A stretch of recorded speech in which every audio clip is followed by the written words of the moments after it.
After decades of doing this, I've learned that nobody wakes up one morning and decides they want to be the villain in their own family story. They don't set out to be the out-of-control daughter or the unstable sister.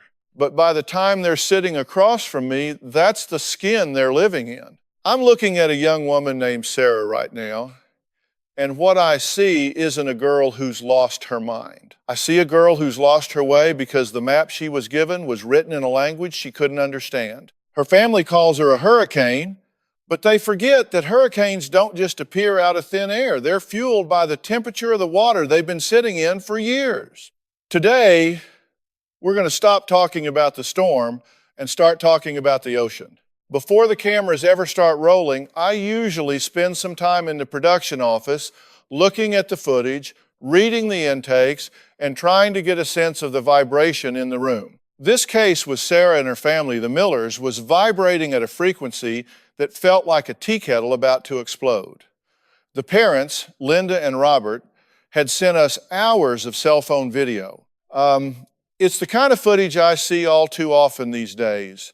Shaky, vertical shots of a kitchen or a living room, filled with the sound of doors slamming, voices reaching decibels that human vocal cords aren't meant to sustain, and the heartbreaking side of a family that has completely lost the ability to speak to one another without drawing blood.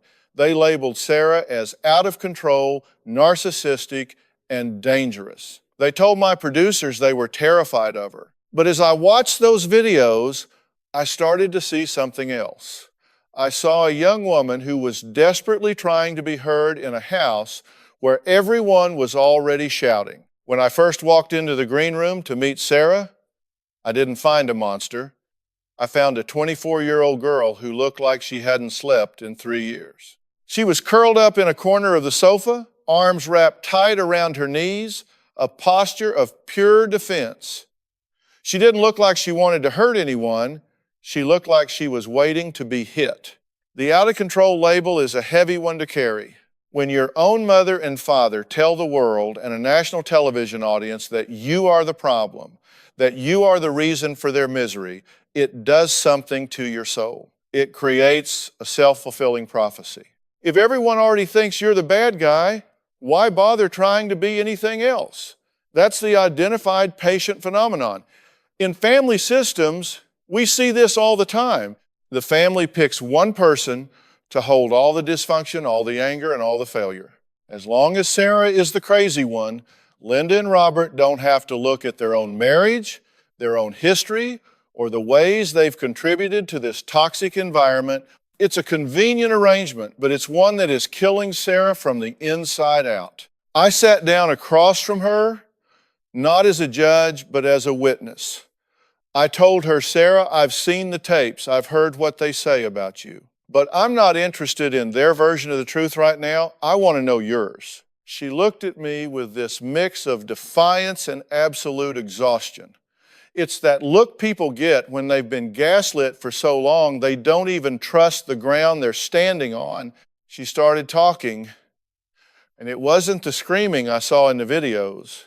It was a low, steady recount of a life spent feeling like an outsider in her own home. She talked about a childhood where she was the difficult child because she had big emotions that her parents didn't have the tools to manage. Linda was a perfectionist, the kind of mother who valued the appearance of a happy family more than the actual happiness of the individuals in it. Robert was the classic ghost father, physically present but emotionally checked out, hiding behind a newspaper or a work project whenever things got uncomfortable. Sarah was the one who wouldn't play along with the charade.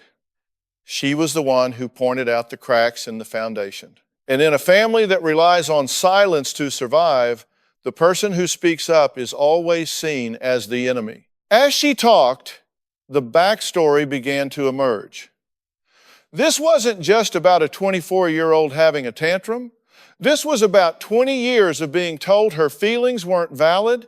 It was about a mother who used guilt as a primary weapon of choice and a father who allowed his daughter to be the scapegoat so he wouldn't have to deal with his wife's anxiety.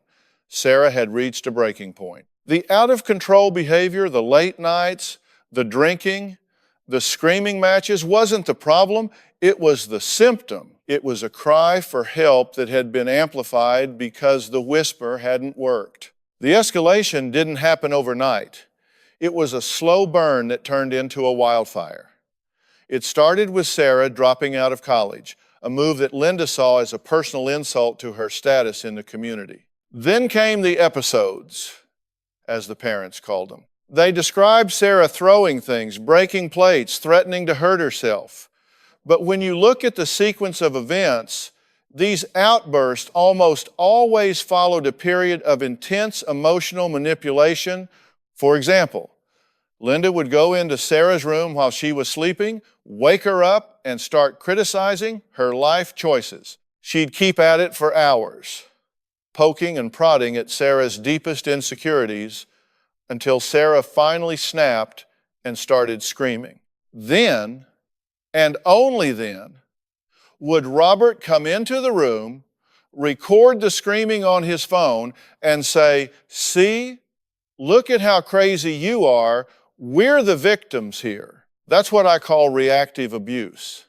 It's when you push someone until they break, and then you use their reaction as proof that they are the one who is unstable. It's a cruel game, and it's one that leaves the victim feeling like they really are losing their mind. By the time they contacted the show, the family had reached a total impasse. The parents wanted me to fix Sarah, to tell her she was wrong, to get her to apologize, and to make her go back to being the compliant daughter they wanted. Sarah, on the other hand, was there because she felt like this was her last chance to prove she wasn't the monster they'd made her out to be. She was walking onto that stage with the weight of the world on her shoulders, and my job was to peel back the layers of that weight before it crushed her completely. As we prepared to move from the green room to the stage, the tension was palpable. I could see the production crew holding their breath. This wasn't just another segment, this was a family at the precipice. I knew that once we got under those lights, the gloves would come off. Linda and Robert were armed with their evidence, their videos, and their stories of being terrified. Sarah was armed only with her pain. My challenge was to bridge that gap, to force the parents to look in the mirror, and to force Sarah to see that she didn't have to be the person they said she was. You can't change what you don't acknowledge, and in the Miller house, nobody was acknowledging the truth. They were too busy fighting over who was right. But in a family, if one person is losing, everyone is losing. There is no winning an argument with your child when the prize is a broken relationship. I took a deep breath, adjusted my suit, and walked out toward the stage. It was time to get real. The walk from the wings to center stage is only about 30 feet. But for a family like the Millers, it can feel like 1,000 miles. As I stepped out into the studio lights, I could feel the collective breath of the audience hold. They'd seen the teasers, they'd heard the clips of the screaming matches. They were expecting a circus. But my job isn't to run a circus, it's to provide a wake-up call. I took my seat and looked across at Linda and Robert. They sat close together, a united front of suburban normalcy, well-dressed, composed, the image of concerned parents. Then I looked at Sarah. She was sitting as far away from them as the chair would allow, her eyes fixed on the floor, her shoulders hunched. The silence in the room was heavy, the kind of silence that precedes a thunderclap. I started by letting Linda speak. I've learned that if you don't let the aggrieved party get their story out first, they won't listen to a word you say later. They're too busy rehearsing their rebuttal in their heads. Linda didn't disappoint. Within 3 minutes, she had painted a picture of a home turned into a war zone. She spoke about walking on eggshells, about Sarah's unpredictable rages, and how she and Robert were prisoners in their own home. Robert nodded solemnly beside her, the silent partner in this narrative of victimhood. They showed more video clips of Sarah screaming in the kitchen, sweeping a glass off the counter, calling her mother names that would make a sailor blush. To the casual observer, it looked like an open and shut case of a daughter gone rogue. But I wasn't looking at the screaming. I was looking at Linda's face in the reflection of a microwave in one of those videos. While Sarah was losing her mind, Linda was standing there with a calm, almost satisfied expression, holding her phone steady to capture the madness. That's a red flag you could see from space. I turned to Sarah and asked her, "What were you feeling right before you swiped that glass off the counter?" She didn't look up. Her voice was a whisper. "I just wanted her to stop," she said. She'd been following me from room to room for 2 hours, telling me I was a failure, telling me I'd never be anything. I asked her to leave me alone 10 times. She wouldn't stop. I felt like I was drowning. I turned back to Linda. "Is that true? Did you follow her for 2 hours?" Linda scoffed, a quick, sharp sound. "I was trying to have a constructive conversation about her future, Philip. She just refuses to listen." I leaned forward. "Now, Linda, let's be honest with ourselves here. There is nothing constructive about following a grown woman from room to room for 2 hours when she's clearly in distress. That's not a conversation, that's an interrogation, that's a pursuit. And when you pursue someone who is already backed into a corner, they're going to bite. You're not a victim of her rage, you're the architect of it. You poked the bear until it roared, and then you called the neighbors to show them how dangerous the bear is. The audience shifted. You could feel the narrative starting to tilt. Robert tried to jump in then, playing the role of the protector. Now, wait a minute, Dr. Phil, you don't know what it's like. We've spent thousands on her. We've supported her. We've done everything for her. I looked Robert dead in the eye. Accept, acknowledge her, Robert. You've done everything for the idea of her, but you haven't seen the person sitting right there in months. You're hiding behind Linda's skirt because it's easier than dealing with the reality that your daughter is hurting. You've traded your relationship with your child for peace and quiet in your marriage, and that is a coward's bargain. That's when the confrontation phase really began. This is the part of the process where the illusions start to crack. I wanted to dig into the family history, the backstory that led to this specific brand of dysfunction. We started talking about Sarah's childhood. It turns out this pattern wasn't new. Linda had always been the emotional thermostat of the house.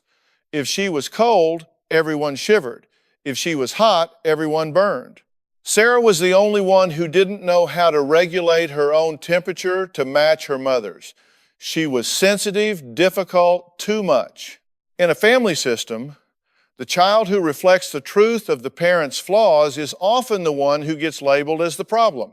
I asked Sarah about her earliest memory of feeling out of control. She told a story about being 6 years old, spilling a glass of juice, and her mother not speaking to her for 3 days as a lesson. Imagine that. A 6-year-old child living in a house with a mother who has completely withdrawn all affection over a spilled drink. That's where the out-of-control narrative started. Sarah learned early on that her mistakes were catastrophic and that her mother's love was conditional.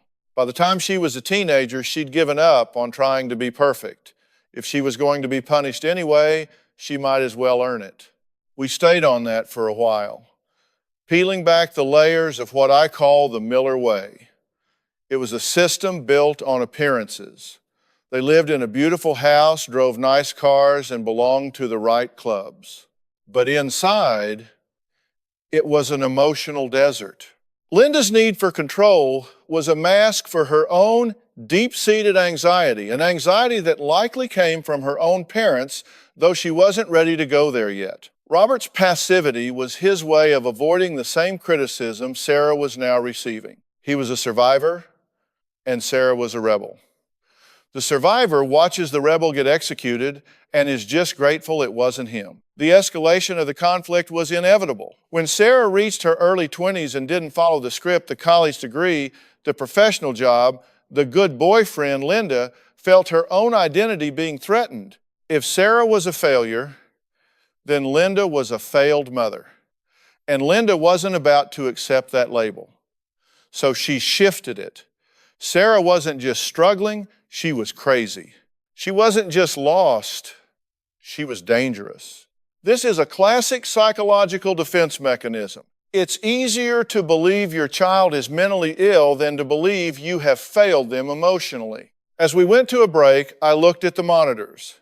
The tension on Sarah's face was beginning to change. For the first time, she wasn't just looking at the floor, she was looking at me. There was a glimmer of something I hadn't seen in the green room. Hope. Not the naive kind of hope, but the kind that comes when someone finally sees you for who you are rather than who people say you are. But I knew the hardest part was still to come. Shifting the blame is easy.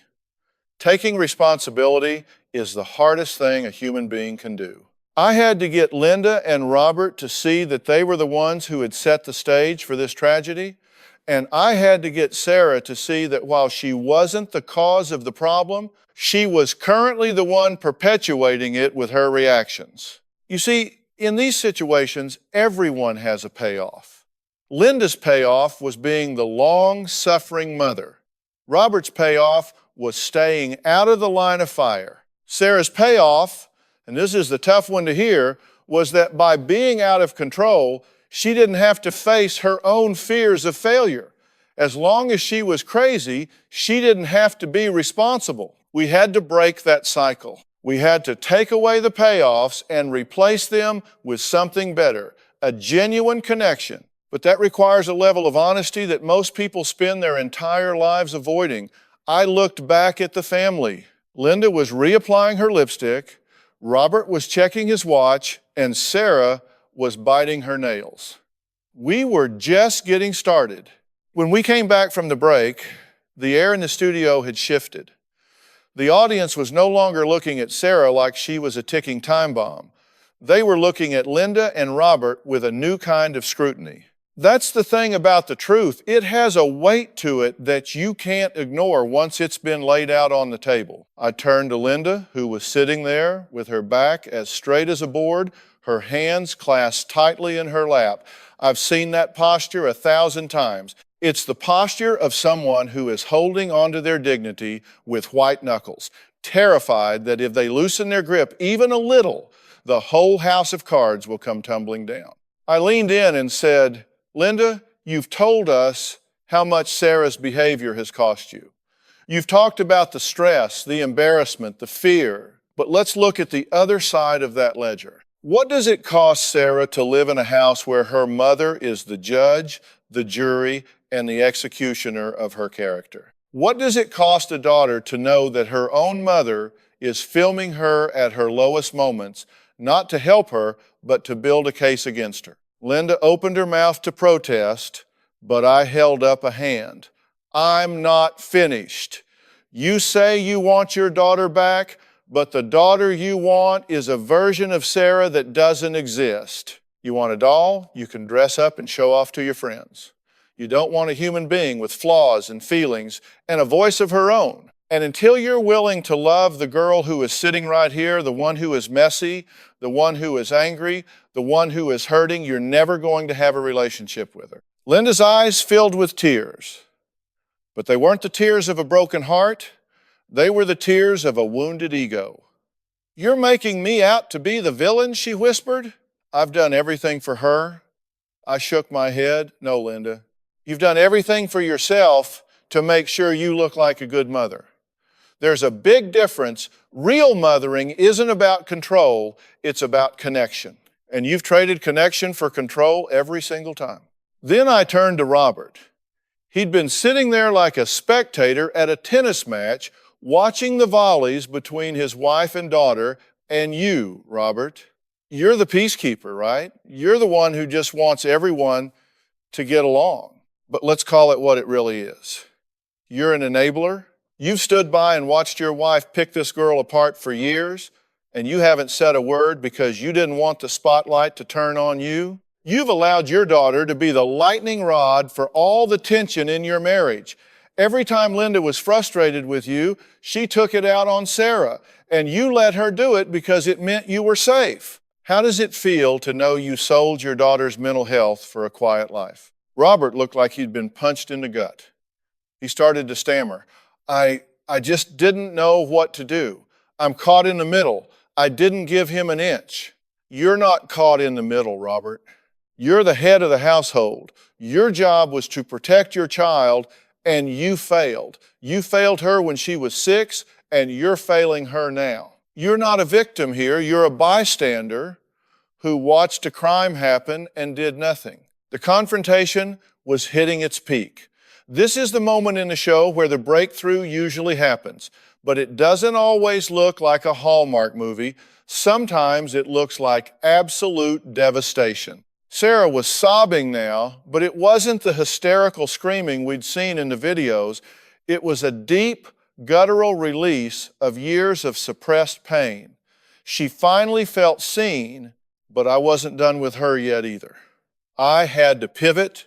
If I just left it at mom and dad are the problem, I wouldn't be doing Sarah any favors. I'd just be giving her a new excuse to stay stuck. Sarah, look at me, I said, my voice softening but staying firm. She wiped her eyes and looked up.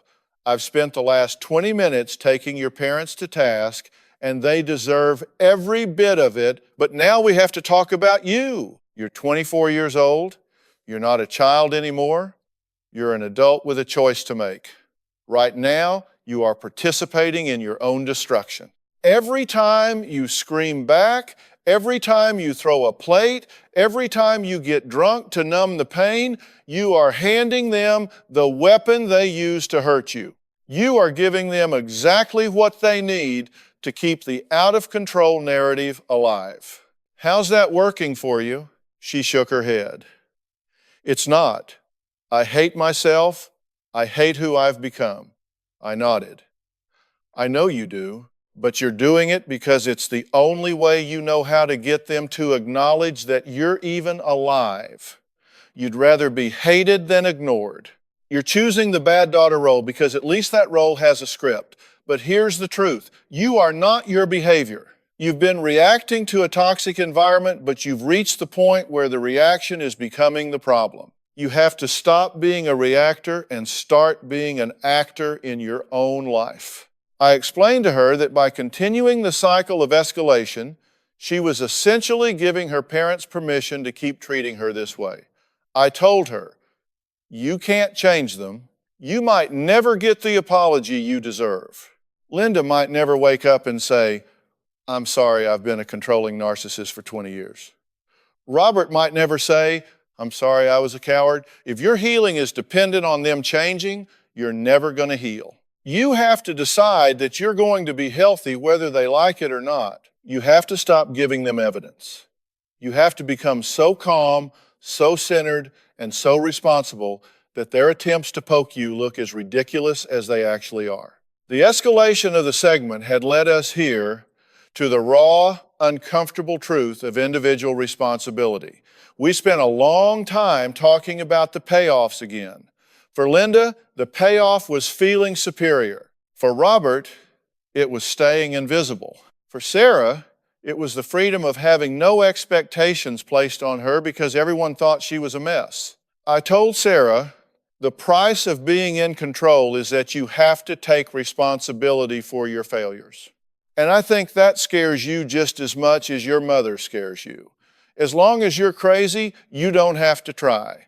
Because if you try and fail, that's on you. If you don't try because you're unstable, that's on them. You're hiding in the chaos. That's when the confrontation turned into something else.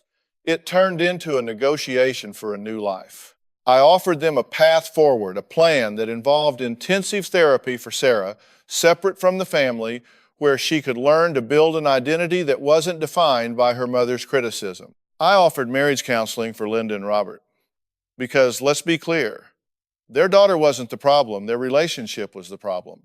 Sarah was just the symptom. And finally, I offered family therapy, but only after they had all spent time working on themselves individually. Linda was hesitant. She kept trying to pivot back to Sarah's episodes. She said, but what about her drinking? What about her temper? I didn't budge. We'll deal with that. but we're going to deal with it by removing the fuel from the fire. And Linda, you are the fuel. If you're not willing to look at your own behavior, then don't waste my time. I'm not here to help you fix Sarah so you can go back to being a perfect family. I'm here to help you all become real people. Robert was the first to give in. He looked at Sarah, really looked at her, and said, I'm sorry, Sarah. I've been a coward. I'll do the work. That was the first time Sarah had ever heard her father apologize for anything. The look on her face was something I'll never forget, a mixture of shock and a tiny, fragile spark of relief. Linda, seeing her husband defect, finally slumped her shoulders. She didn't say she was sorry yet. I didn't expect her to, but she agreed to the plan. As we walked off the stage for the final time, the atmosphere was different. The out-of-control daughter wasn't being led away like a prisoner. She was walking on her own 2 feet, her head held a little higher. The parents weren't the victims anymore. They were people who had been called out on their own dysfunction. It wasn't a perfect ending. There was no magic wand. But for the first time in 24 years, the Millers weren't playing their roles. They were just people standing in the rubble of a broken system looking for a way to build something new. And that, in my book, is where the real story begins. After the cameras stopped rolling and the studio lights dimmed to that low amber hum, I didn't just walk away. I never do. I walked back to the green room area where the Millers were gathered. The energy had shifted. Usually, after a session like that, there's a period of decompression that looks a lot like a physical hangover. People are shaky, their eyes are red, and the adrenaline that's been fueling their anger for years is suddenly gone, leaving nothing but raw, cold exhaustion. I saw Linda sitting on the edge of a chair, clutching her purse like a shield. Robert was standing by the window, looking out at the Hollywood Hills, and Sarah was off to the side, talking quietly with one of our producers. I walked up to them and didn't say a word at first. I just stood there, letting the silence do some of the work. You see, when you've spent 20 years filling every silence with accusations, a quiet room can feel terrifying. It forces you to sit with your own thoughts. Finally, I looked at Linda. I told her, Linda, the hardest part isn't what happened on that stage. The hardest part starts when you get on that plane and go back to that house. Because every instinct you have is going to tell you to go back to the old script. You're going to see Sarah do something. Maybe she leaves a dish in the sink. Maybe she sleeps late. And your brain is going to scream at you to start the interrogation. You have to decide in that moment if you want to be right or if you want to have a daughter. She looked at me, and for the first time, I saw a flicker of genuine fear. Not fear of Sarah, but fear of herself. She whispered, I don't know how to be any other way, Philip. This is all I've ever known. And that's the crux of it. People think change is about willpower, but it's actually about identity. Linda didn't know who she was if she wasn't the perfect mother managing a difficult child. If Sarah got healthy, Linda would have to face the vacuum in her own soul. I told her that our doctors and the residential program we were sending her to weren't just for fixing things, they were for building something that had never existed in the first place. Over the next few months, I kept a close eye on their progress through our clinical staff. We sent Sarah to a dual diagnosis facility that specialized in emotional regulation and trauma. We didn't want to just treat the out-of-control behavior. We wanted to treat the wound that was causing the infection. For the first 30 days, she wasn't allowed to talk to her parents. That's a standard move in these cases. We call it decoupling. You have to remove the triggers so the patient can find their own baseline. Without her mother's voice in her head, Sarah started to change. She began to realize that she wasn't actually a hurricane. She was just a person who had never been taught how to handle a breeze. I remember a report I got from her primary therapist about 6 weeks in. Sarah had experienced a setback, a common occurrence. She'd gotten into a minor disagreement with another resident, and her immediate reaction was to scream and break a lamp. In the past, Linda would have filmed it and Robert would have sighed and they would have used it as more evidence. But in the facility, the staff didn't react with anger. They didn't judge her. They just sat with her and asked, "What is that anger trying to protect?" Sarah broke down and admitted she was terrified that if she wasn't crazy, no one would pay attention to her. That was the breakthrough. She realized her chaos was her only currency. Once she understood that, she could start learning a new language. Meanwhile, back at home, Linda and Robert were struggling without Sarah there to be the problem. They were forced to look at each other, and what they found wasn't pretty. They realized they didn't really have a marriage. They had a joint venture in child rearing that had turned into a tactical alliance against their own daughter. Linda's anxiety, deprived of its usual outlet, turned inward. She started having panic attacks. Robert, for the first time in his life, couldn't hide behind a newspaper. He had to learn how to support his wife without being her doormat. It was painful, it was messy, and there were times when they called our offices saying they wanted to quit. But we pushed them to stay in the process. You have to go through the fire to get to the other side. About 3 months after the show, I did a follow-up call with all three of them via video. It was one of the most intense outcome sessions I've ever had. Sarah was living in a sober living environment, working a part-time job, and attending school. She looked different, her eyes were clear, her posture was open. But the real test was the interaction. Linda started to slide back into her old habits during the call. She asked Sarah, "Are you sure you're eating enough? You look a bit thin, and I worry that you're not taking care of yourself," which usually leads to, I saw Sarah's jaw tighten. I saw her hand ball into a fist under the table. This was the moment. The escalation was starting, but then Sarah did something she had never done in 24 years. She took a slow, deep breath. She looked at the camera and said, "Mom, I know you're worried because you love me. But when you say things like that, it feels like you're waiting for me to fail. I need you to trust that I've got this. If you can't trust me, I'm going to have to end this call for my own peace of mind." The silence that followed was deafening. Linda looked like she'd been slapped. She looked at Robert, expecting him to defend her, to tell Sarah she was being disrespectful. But Robert didn't do that. He reached out, put a hand on Linda's arm, and said, "She's right, Linda. Let's let her have this." That was the outcome I was looking for. It wasn't a total transformation. Linda didn't suddenly become a relaxed, easygoing person, and Sarah didn't become a saint. But the pattern had been broken. The system had been disrupted. Sarah had found her voice, and Robert had found his backbone. Linda was still Linda, but she was a Linda who was being held accountable by the people she loved most. As I look back on this case, it reminds me of a fundamental truth about human nature. We are all out of control until we realize that the only person we can actually control is ourselves. Sarah thought she was a victim of her parents, and in many ways she was. But she was also a victim of her own reactions.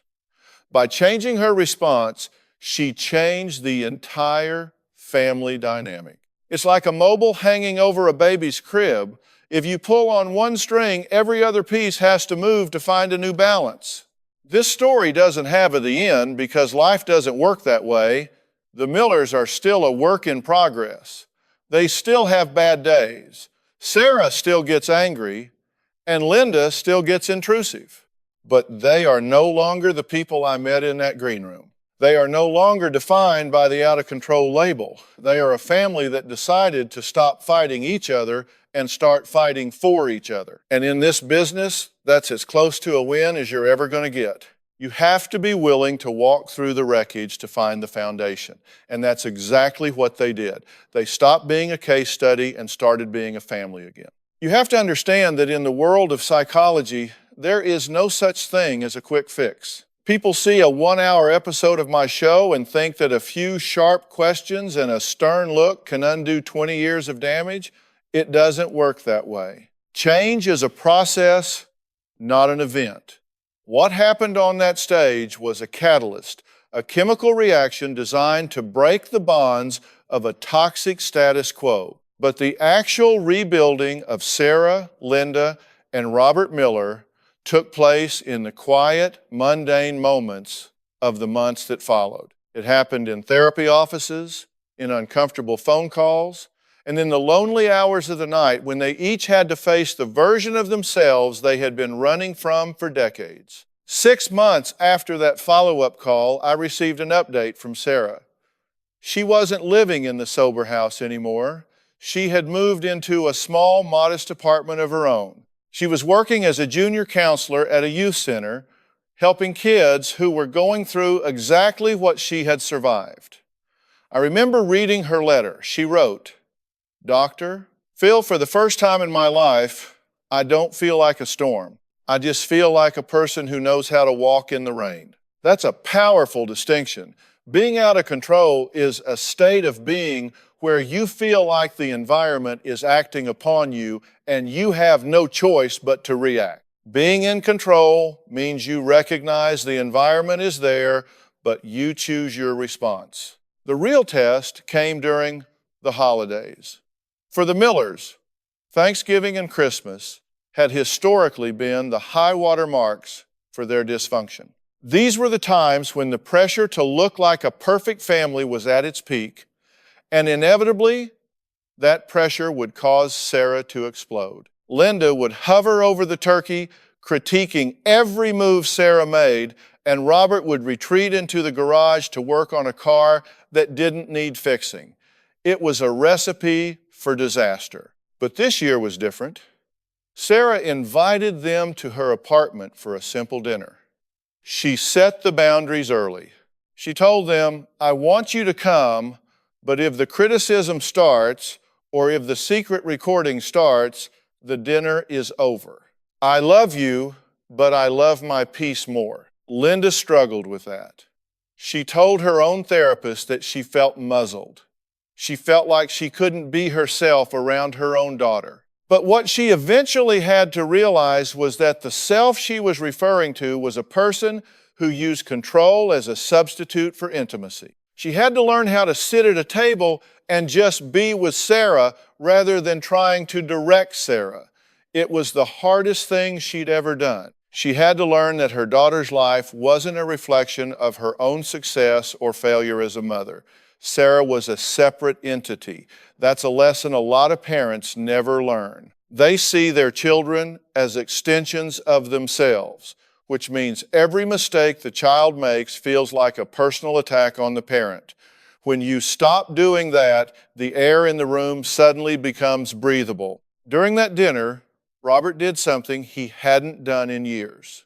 He spoke up. When Linda started to comment on the way Sarah had decorated her living room, a classic pave-the-way comment meant to lead into a critique, Robert gently interrupted. He didn't yell, he didn't hide, he just said, "Linda, I think it looks great. Let's just enjoy the meal Sarah made for us." It was a small moment, but in the history of the Miller family, it was a revolution. It signaled to Sarah that she was no longer alone in the house of mirrors. Her father was finally standing in the light with her. When people ask me why this case sticks with me, it's because it's a perfect illustration of the identified patient trap. We see it in corporations, we see it in marriages, and we see it in families. There's always one person who is designated as the problem. They're the one who drinks too much, the one who can't keep a job, the one who screams at dinner.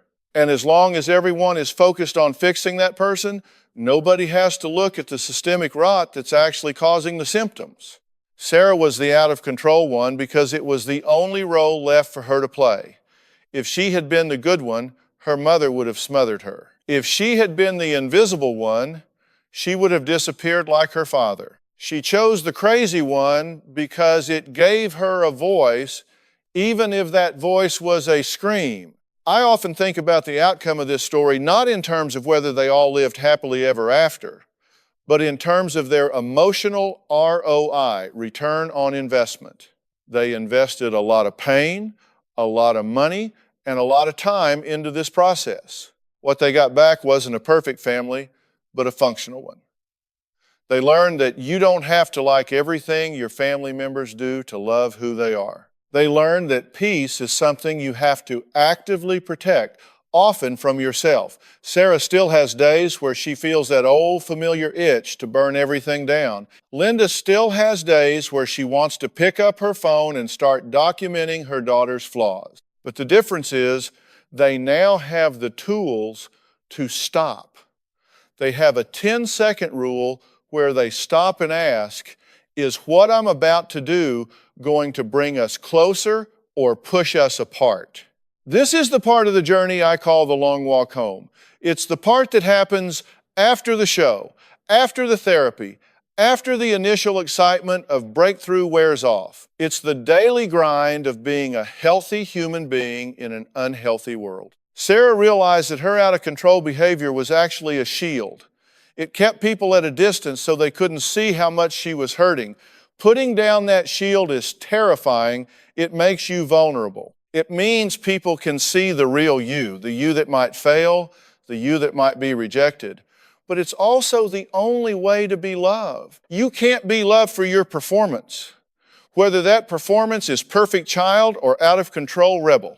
You can only be loved for your authentic self. I remember my final conversation with Robert. He called me to thank me not for fixing Sarah, but for waking him up. He said, Dr. Phil, I realized I was a ghost in my own house. I was so afraid of the conflict that I let my daughter drown in it. I can't take back those years, but I'm not going to miss any more of them.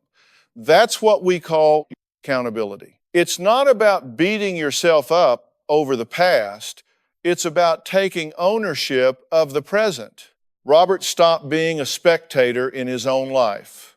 And when the father showed up, the mother had to settle down, and the daughter finally had room to grow. The Miller story is a reminder that we are all authors of our own lives. We might not choose the first few chapters. Those are often written for us by our parents and our circumstances, but we damn sure choose how the book ends. Sarah could have stayed the out-of-control girl until she ended up in jail or a graveyard. Linda could have stayed the victim until she was a bitter old woman with no one to call. They chose a different ending. They decided that the truth wasn't something to be feared, but something to be used as a foundation.